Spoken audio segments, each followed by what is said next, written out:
Ring around the rosy, a pocket full of posies. Ashes, ashes, we all fall down. This was it. He was killing his dad. He was ready. He picked up his favorite baseball bat and headed into his dad's room. Once there, positioned, and ready to take a swing at his dad's head, Darryl Jr. paused and gazed at his sleeping father. He quietly lowered his bat and crept out of the bedroom, through the back door, and into the dark night. He gave a sharp whistle, and their nameless dog came to him. Once the dog reached the end of his chain, he lay down near his feet. Darryl Jr. gave it a pat on the head, stood back, and took aim. The dog collapsed without a whimper. Oh. Darryl pondered the situation for a moment with a frown on his face. He dropped his bat to the ground and headed back into the house.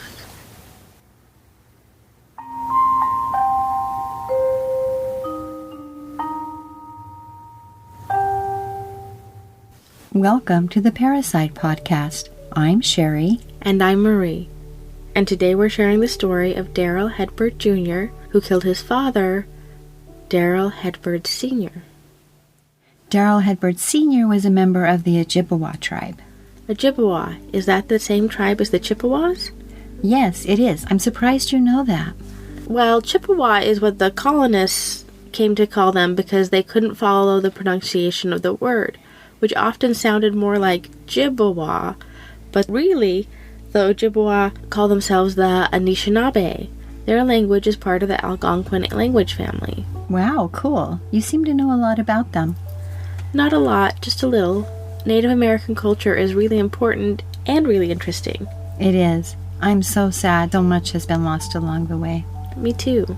So, both of them were members of the Ojibwe tribe. That's right.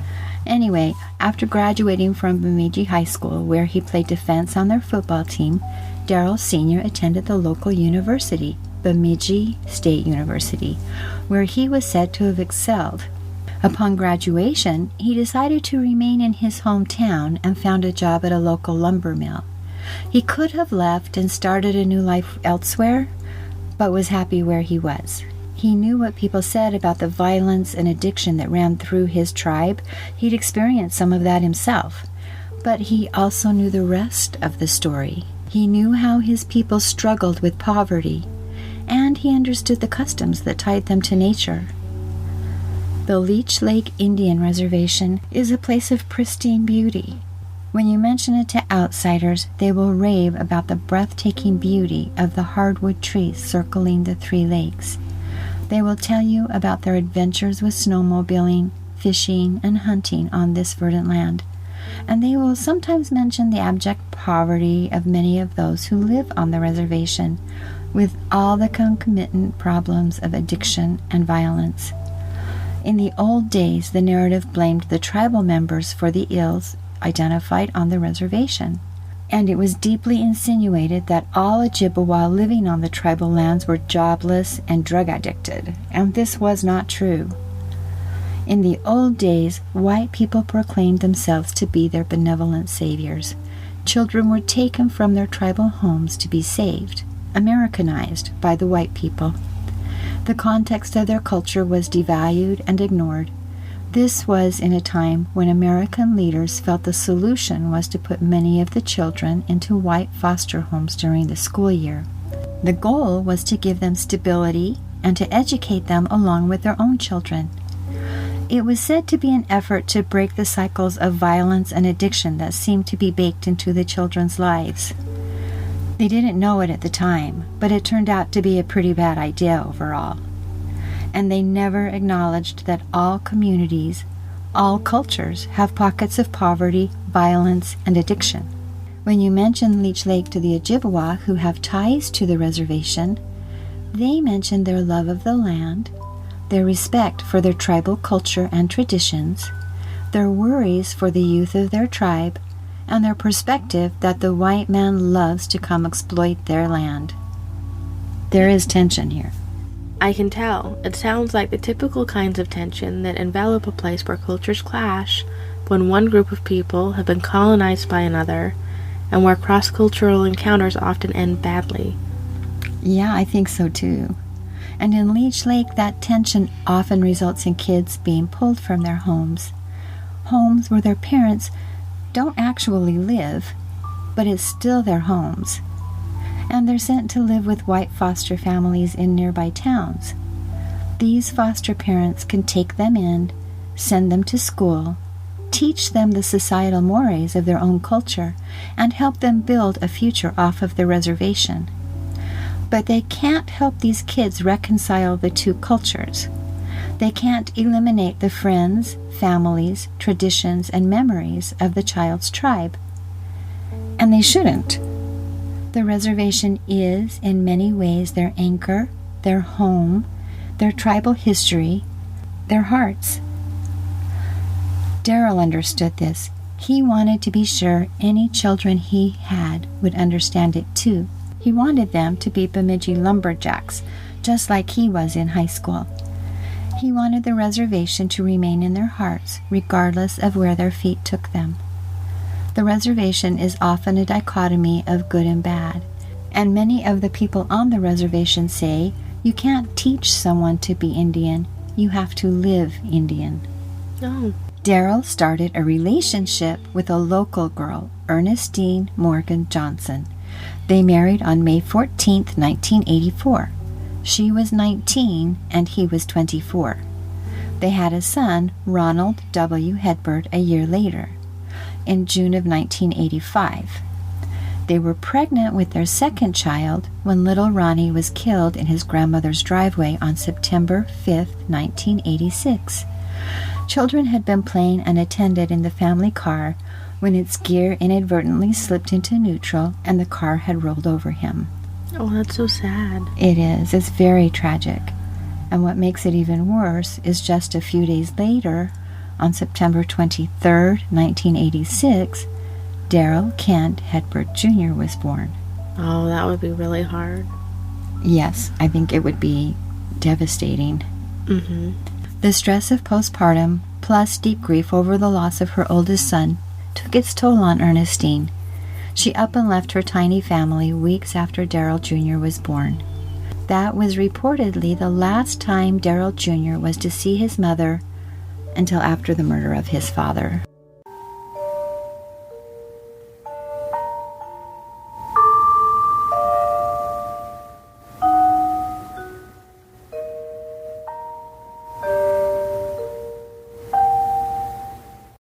Darryl Sr.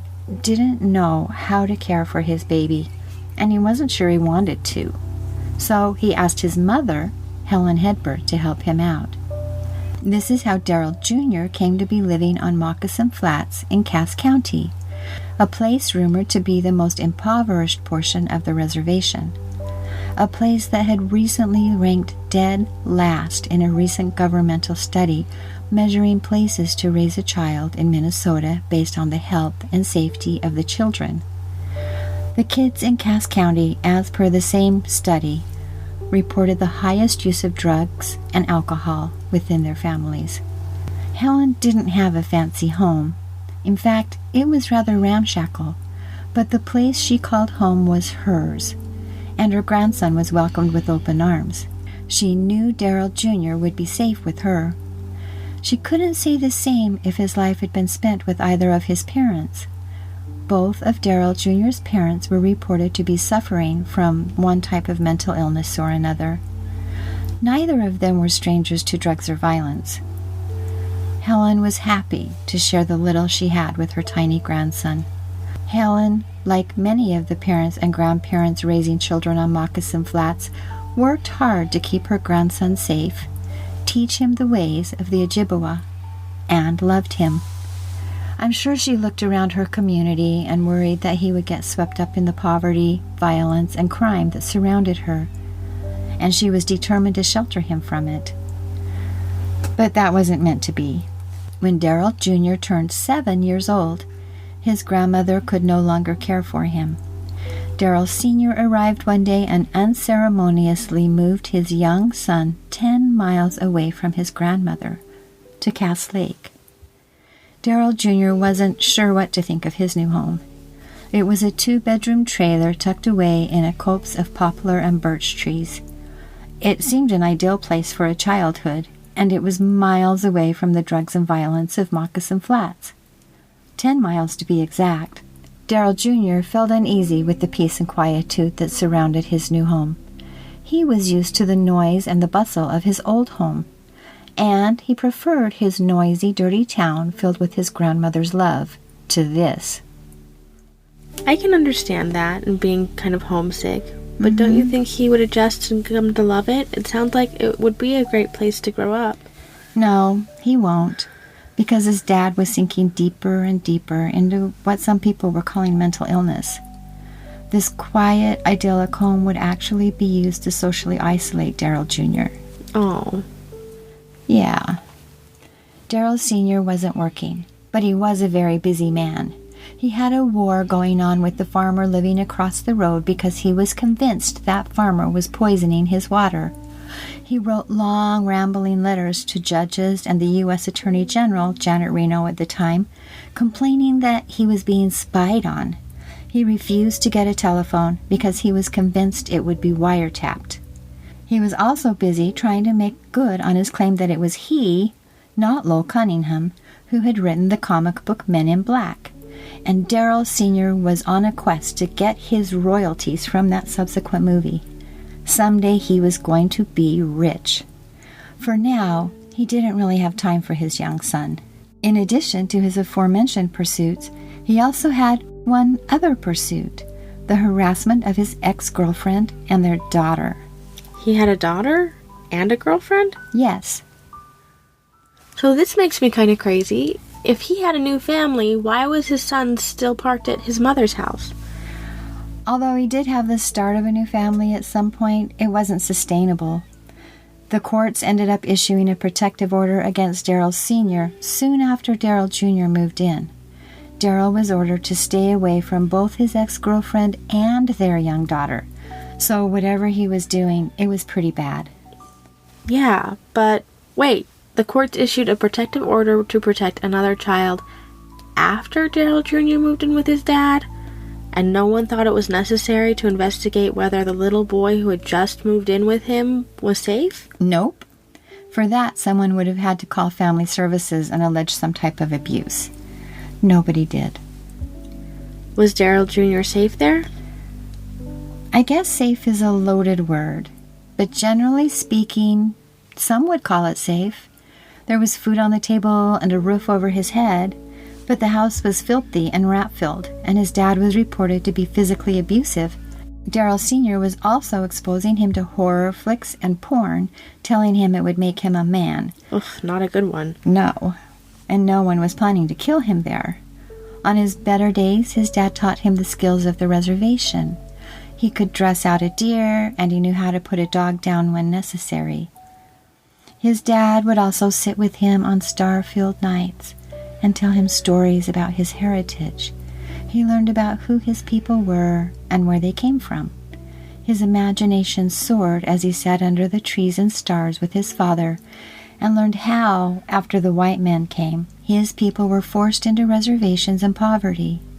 He learned about Indian boarding school, spiritual practices that deified the sun, the moon, the four winds, lightning, and thunderbirds. He watched the earth blossom every spring and prepare for rest every autumn, as he learned about the 4 sacred herbs, tobacco, sage, cedar, and sweetgrass, and how to keep them sacred.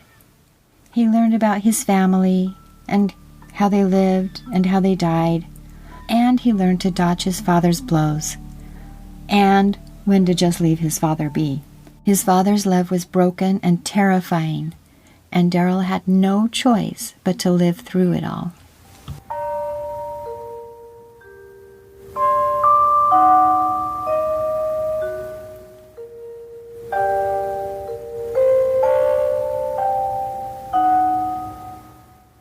By the time Darryl Jr. was 13 years old, he was getting a reputation at Bemidji High School.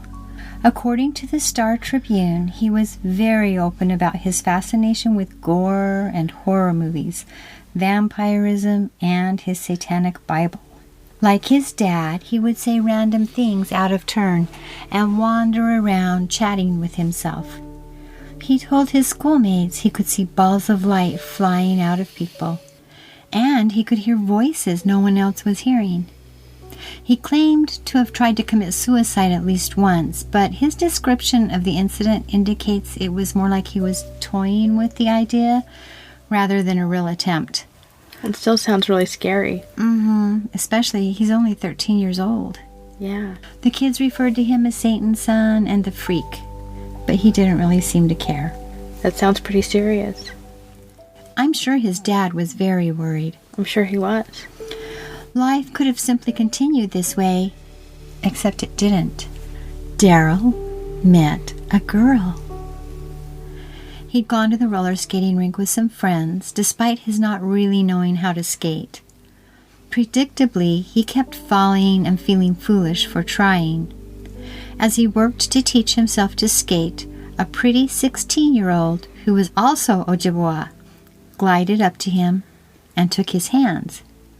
Skating backwards, she encouraged him and coached him until he was finally skating quite well. And she never let go.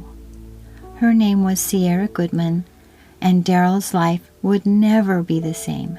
He fell completely in love with this much older girl. Wow, I'm surprised she was even interested in someone that much younger. That's a big difference at that age. It is a really big difference, but Sierra wasn't really more mature than Darryl was. She'd never really had stability for a day in her life. She was born in March of 1984 and had spent very little time with her own mother. She was 2 months old when she was first removed from her home by the county. Yeah, and she was back and forth a little bit, but she was soon joined by her 2 younger sisters, Amber and Velvet, and they would move these 3 little girls around together. Well, I'm glad they kept them together. Yes, I am too.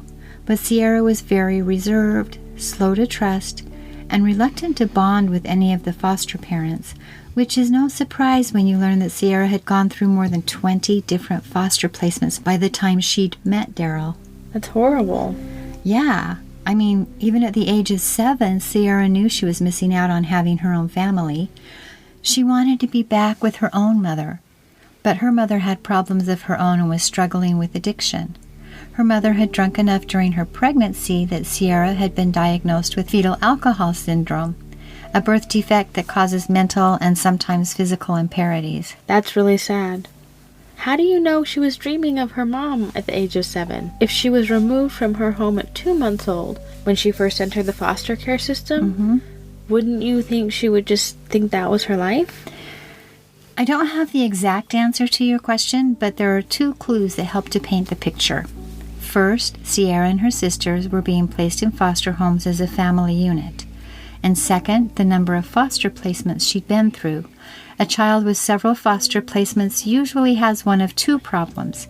She either has some extreme behavior problems, or she's been stuck in the proverbial revolving door of foster care. Because her 2 younger sisters had joined her in her foster placements, we can safely assume that she had spent some periods of time living at home with her mother and her sisters, and that the county kept taking the kids away. So the mom kept working to get them back. Well, that makes sense. But still, how do we know what was happening when she was 7? We know that because some very special people entered Sierra's life in April of 1991 when she was 7. A set of foster parents who wound up being very closely bonded to her. Their names were Eugene and Carol Campbell. Jean and Carol had fostered 62 children before Sierra and her sisters came along. Wow, they're very committed to this. They're very dedicated foster parents. Yes, they're very dedicated to taking care of children, and they knew children very, very well. They agreed to take Sierra first, and then the following August, her 2 younger sisters were added to this family unit once the foster program had ascertained there were no tribal foster homes available. Parental rights were terminated for both of the parents at some point in 1991, apparently due to some sexual and physical abuse of the girls when they were with their parents. Carol will tell you she can still see this sweet, reserved little girl heading up their walk with all of her world's possessions in a half-filled brown grocery sack. Sierra and her sisters stole their hearts. The Campbells worked really hard to help Sierra find security and fell in love with her as they helped her deal with her issues of grief, insecurity, and distrust. It sounds like they were better equipped than most to help with that. They do, and they really just seem to connect in a way that doesn't happen very often in foster care. Sierra and her sisters quickly acquired the clothes and toys and other belongings that children usually take for granted, and the Campbells were very generous and loving to them. This placement lasted for 9 months, and then, without any warning or preparation whatsoever, the agency appeared one chilly day to take the children to their prospective adoptive home. Who was this? Was this a family member? No, it was a white man and his wife who happened to be 1/16th Ojibwe. There hadn't even been a prospective parent visit. There were no pre-placement overnight visits. There was no contact whatsoever, and suddenly these children were told, "These are your new parents." Did they live on the reservation, or why was this considered a good idea? Because she was 1/16th Ojibwe. I mean, of course it's good to make sure that they're supported by their culture and their tribe, but that doesn't sound like a strong tribal connection. No, they sound about as white as the Campbells, don't you think? Yeah. That's what I was thinking anyway. But that's why I was wondering if they lived on the reservation or if this somehow was going to help them connect with their tribe. No, I think the real issue comes down to having some connection, some blood connection to the tribe. Anyway, that placement only lasted for 2 weeks, and the children were returned to the Campbells. That was in January of 1992. The girls were left in the Campbells' care until October of that year, when they were moved out and placed in a tribal foster home. Oh no, did something happen? Not in the way you'd think. The Campbells were taking excellent care of these girls. Between January and October, these girls were all progressing well, they felt loved and secure, and the Campbells were working hard to keep them connected with their tribal roots. But the Campbells had realized that they'd fallen in love with these girls. After careful consideration, they petitioned the court for the right to adopt all 3 of them. In no way could they have anticipated what would happen next. The tribal leadership came unglued. They were not about to lose these 3 girls from their tribe. They had the Federal Indian Child Welfare Act backing them up. Oh, and what does that act say? It's a law that requires Indian children be placed in Indian homes wherever possible in an effort to preserve Indian tribes, families, and culture. Well, that seems like a very important law. Yes, and on its face it does appear to be quite fair. But in fairness to these girls, they'd been in the first stable home they'd ever known with the Campbells. According to the Star Tribune, no other foster home, either on or off the reservation, had been willing to take in all 3 girls, knowing that they required a long-term placement. I'd wondered about that. It's usually very hard to place a sibling group. That's one of the most difficult, especially as the children start to get older. And only the Campbells had agreed. And they kept their end of the agreement. There was no Indian family on or off the reservation saying they wanted to take over the care or even adopt these little girls. But the tribe wasn't having it. Now that they knew the Campbells' intent, they insisted those little girls be moved from their home. And of course the county had no alternative but to comply. Sierra and her sisters were placed with a tribal family. The placement failed within a month. So they were placed with a second family, and that placement also failed. These little girls had complex needs that most foster homes were not equipped to meet. So the county, again, placed them back with the Campbells. That's hard. Just were bounced around endlessly. And all they wanted was to be with the Campbells. Plus, this case had a twist that got it some national attention. So let's take a step back and talk about tribal enrollment. Oh, that's a good idea. So what is tribal enrollment? Well, tribal enrollment was established in an effort to preserve the unique character and traditions of each tribe. The tribes established membership criteria based on shared customs, traditions, language, and tribal blood. And it's the tribal leadership who have the final say in whether you're a member of their tribe once you apply for enrollment. Most Indians desire enrollment because a member can, of course, honor the uniqueness of their tribe and participate in their traditions together. Additionally, you become eligible for special benefits. For example, you can participate in the Federal Indian Health Services Program, which has really good medical care. That's good. Yeah, and your family's also granted special protections that aren't available to other Americans, especially where the family is concerned.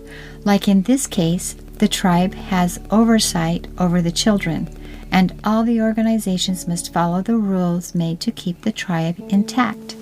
Okay, so like if there is an Indian foster family available from your tribe, the children will be sent to that family first. Yes, they have first preference, and the tribe has a lot of say regarding who may adopt their children. If you're non-Indian and allowed to adopt, you must guarantee you'll keep the child connected to his or her Indian culture. So everything got difficult because of tribal laws for Sierra. But what did enrollment have to do with this? Well, Sierra and her sisters had a mother who was enrolled as a Leech Lake Indian, and their father was white. But here's the twist. She never enrolled her children with the tribe. Huh. So, I wonder why, but also, is that why the Campbells thought that they may be able to adopt? Yes, initially they thought these children aren't enrolled with the tribe, so possibly we'll be able to adopt them. They don't really belong to the tribe. Yeah. That makes sense. Yes, and if the courts decided that children of Native American parents who had never been enrolled were not subject to the act under exigent circumstances, then the Campbells would have been free to adopt the children, regardless of what the Leech Lake Band had to say about it. There's this question regarding what defines a child as Indian under the Indian Child Welfare Act, and then the issue of how to look after the welfare of children with Native parents. The Indian Child Welfare Act was an important step in protecting children, families, and tribes alike from the horrors like Indian schools and the cultural genocides of earlier years. So any challenge to the Indian Child Welfare Act, of course, becomes bigger than just one child. Yeah, that was an important protection for Native American children and their parents. And still is. Mm-hmm. In May of 1993, the court ruled that the Campbells could adopt all 3 girls, saying children who were not enrolled with the tribe did not fall under the jurisdiction of the law in exigent circumstances. Okay. And happiness sang through this little family for a time. But the band appealed to the Minnesota Court of Appeals, and at their insistence, the girls were again removed from the Campbells' home as the appeal spent 2 years wending its way through the courts. That's hard. Yes, especially because the Campbells won again. Oh. With a sigh of relief, the girls moved back in, and the Campbells were very cautious, wondering if this was really the end. It was not. 7 days later, the band forced yet another move out as they took their appeal one step further, appealing to the state Supreme Court. And that court sided with the band, saying, first, the court's determination that good cause deviated from the preferences as determined by the Indian Welfare Act was an abuse of discretion, and second, finding that the children had unmet extraordinary emotional needs was not supported by the evidence. So the Campbells did the only thing they could do. They filed a petition to the United States Supreme Court, but the court failed to grant certiorari, so it was over. The Campbells had lost their bid to adopt the girls. Oh, that's hard. In this case, it seems like that was their best option. But it also seems like the best interests of these specific girls were kind of pitted against the best interests of the Indian Child Welfare Act. Mm-hmm. The Leech Lake Band, as well as the tribe as a whole, didn't want people chipping away at their right to protect their people and their culture. Understandably. Yeah. But that means that in this case, making exceptions for these 3 little girls could unfortunately have set a precedent that would do just that. And yet, these little girls were dearly in need of parents, and from their perspective, the decision was a no-brainer. They felt Jean and Carol should be allowed to adopt them because they saw them as their parents. And I can see how this happened and why it happened, but it's a tragedy for these specific people. Agreed. The people in the community accused the Leech Lake band of not appearing to be considering the welfare of Sierra and her sisters at all. Yet the band believed it was doing just that, albeit not in the way the girls wished. They believed that eroding the Indian Child Welfare Act would hurt these children much more in a larger sense. The good of all sometimes usurps the good of 1 or 2. Yeah, I can see where that would be a hard tension to resolve. I know, there really isn't a good answer for this one. Ironically, the attorney who represented the interests of the Indian Child Welfare Act in this case, insisting that the good of all was paramount and meant more than the best interests of these 3 children, would soon be arguing the merits of a similar case, but from the other side of the courtroom in 2009, in Adoptive Couple v. Baby Veronica. In this case, the pregnant mother broke off her engagement with a man named Dustin Brown and subsequently contacted an adoption agency without notifying him. She avoided contact with Dustin for her entire pregnancy, except when she texted him asking if he'd rather pay child support for his entire life or simply relinquish his parental rights. He texted back saying he opted for relinquishing his parental rights, which was the same decision he'd made previously regarding a child he had with an ex-wife. The mother did not tell him when Veronica was born because she knew he didn't care. She listed the baby's race as her own race, non-Indian, and a non-Cherokee couple who'd been selected by the birth mother was present at Veronica's birth and took her home from the hospital. The mom did sign papers acknowledging that Veronica's birth father was Cherokee. The adoption agency had contacted the Cherokee Nation of Oklahoma to notify them of Veronica's birth, but they spelled the dad's name D-U-S-T-I-N rather than D-U-S-T-E-N, and that's what was on his birth certificate. However, Dustin had typically spelled his name D-U-S-T-I-N, so there was no reasonable way for the adoption agency to know that they had misspelled his name. When Veronica turned 4 months old, Dustin was served papers meant to terminate his parental rights, which he promptly signed and returned to the attorney. As per state law, Dustin had abandoned his rights when he abandoned the child.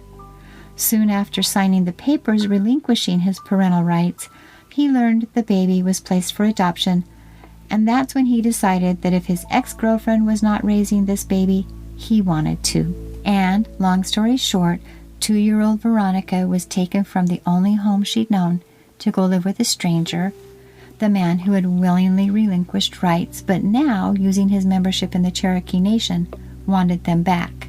That's a terrible case, but that attorney really did flip on this one, didn't he? Yes, he did. He went from saying, no, this is the tribe's right, to, this is the child's right. But we digress. If you want to learn more about baby Veronica, head to our Patreon page. We'll leave an article written by the Native Son News there for you. It's an amazing article. It sounds really interesting. Agreed. Anyway, Sierra was now 11 years old, and she and her sisters were devastated. She and her sisters were sent to live with their great-uncle Melvin and Aunt Audrey, who, by the way, had petitioned to adopt the children themselves the month before the Supreme Court heard oral arguments, weakening the argument that a good home could not be found for the children within their family. But honestly, any placement was bound to fail because these kids had their hearts set on living with the Campbells. Sierra, like most preteens, was old enough to vote with her feet. So she started running away, heading 15 miles down the road to the Campbells' house each time. And the Campbells, being law-abiding, albeit broken-hearted people, would send her right back after giving her hugs and love. Her aunt and uncle's petition to legally adopt all 3 children was approved by the band and formalized through the courts. This was devastating to Sierra, and just as she'd taken out her anger in a letter to the U.S. Supreme Court justices, wherein, at the age of 10, she had said, and this is a quote, "We love them so much. You are mean, crude, and evil like the devil." She now focused her disappointment and frustration at someone she felt to be an even higher authority, God. Wow, she's very young to be having this existential crisis. Well, I'm sure because they were being raised in a Christian foster home, they had prayed for what they wanted. They had hoped God would help intervene. They probably felt their prayers were being answered as they were winning court cases. Mm-hmm. And I can see how this would happen to a little girl who's about 10. Yeah, it makes sense. So, the Star Tribune reports that it was around this time that Sierra developed a fascination with Satanism, which makes sense because she'd entered her early teens. She was really angry at God. And she was feeling very powerless. Mm-hmm. And like Darryl Jr., whom she'd never met, she became a huge fan of horror flicks and heavy metal. And like Darryl, she said she considered killing herself. She considered killing herself a couple of times. Once she climbed up a water tower but chickened out and just climbed back down. And another time she considered hanging herself. It's horrible. She was beyond angry and really upset that she'd been torn away from her home with the Campbells. In all of her teenage wisdom, she decided that if she killed her aunt and uncle, the county would give up and send her back home. She didn't really understand Indian law, did she? I don't think so. And if she did, she didn't care. She finally had found the place she knew she needed, and she did not intend to be kept away from the parents she had chosen as her own. Sierra was really freaking the Goodmans out. They caught her trying to burn down their trailer. She said she hadn't actually done it because she wasn't sure how to get her sisters out safely. So they did what they felt was best and tried alternate placements. They put her in a psych ward, in residential treatment homes, and in other foster homes. The doctor put her on Prozac, and every time they asked her what she needed to do better, she said she needed her parents, the Campbells. And eventually Sierra had exhausted all of her options. In March of 2000, the tribe realized that Sierra was determined to cause trouble until they helped her set everything back to right in her life. They contacted the Campbells and arranged for her return. Well, that's nice. It's kind of a sweet story, but a very different girl was returned to them. The Campbells were stunned at the changes in their foster daughter, who had now seen too much of the world. The years had not been kind to her, but they were pretty confident that with more love and more time, she'd come back into herself. But time had run out, because one night, when she was restless, she asked if she could go roller skating, and they said yes.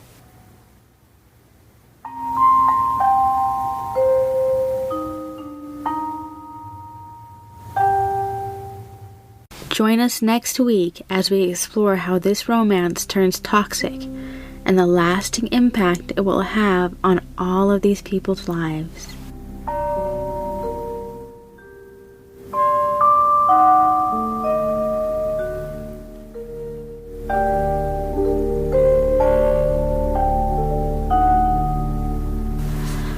We would like to thank a few people, starting with Christina Rose, who penned an excellent article which succinctly describes the issues and problems that went along with the Campbells' attempt to adopt all 3 girls. We will leave it on our Patreon page for anyone interested in reading it.